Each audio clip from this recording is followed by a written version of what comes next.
He's always been this very austere kind of guy, but had this real loyalty to institutions and to people, and I think they slowly strip that away from him. He loses his faith in government and Winter Soldier, and his faith in his friends and his family and Civil War, and I think when we see him in Infinity War, he's become this sort of ossified kind of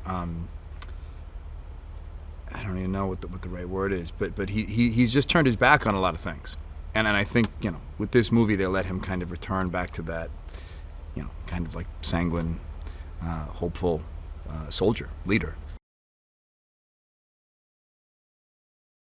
The biggest worry is not only trying to make the guy entertaining, but to make sure that the series stays entertaining, And I just really credit everyone over at Marvel. I mean, they know these comics inside out. They're incredibly, fastidious, and I mean, they're fans themselves.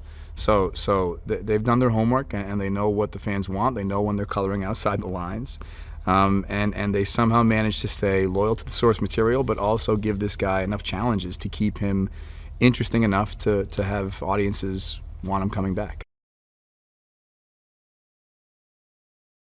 I was affected. I mean, I knew it was coming, and I'm wiping tears away. So that's proof right there. If you know the story and it still kind of rocks you, that's proof they're doing something right. It's not hard with Townie. He's a very affable guy, and I think he really understood the weight of the responsibility with these movies, and I think he understood that if, when one person succeeds, we all succeed. So he really went out of his way to help us find our footing, not just in the Avengers films, but in your own individual franchise as well. Even when he wasn't on set, I still felt his support. Well, the good thing is it's always easier to build people back up after they've been broken down. So at the beginning of this movie, we see a lot of broken people. And that's what Marvel's great at doing.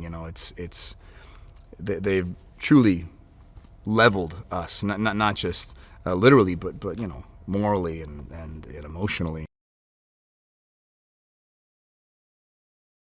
They're true cinephiles. They really, really know so much about movies. Their directing style is really connected to that knowledge because they can reference other things in a way that I've not seen other directors reference, and right away you can kind of understand what they're looking to convey with the scene. And again, they're also incredibly personable guys, so they're just their attitude kind of breeds this sort of lightness on set, which makes everyone feel like it's game. Hey there, here's today's Daily Fact. Now, in a post-credits scene in The Avengers, Chris Evans is the only character seen not eating. Now, this is apparently because the actor was wearing a prosthetic jaw for the scene as a means of covering the beard he'd been growing for Snowpiercer. Now, click here below to subscribe or on the side for more great content.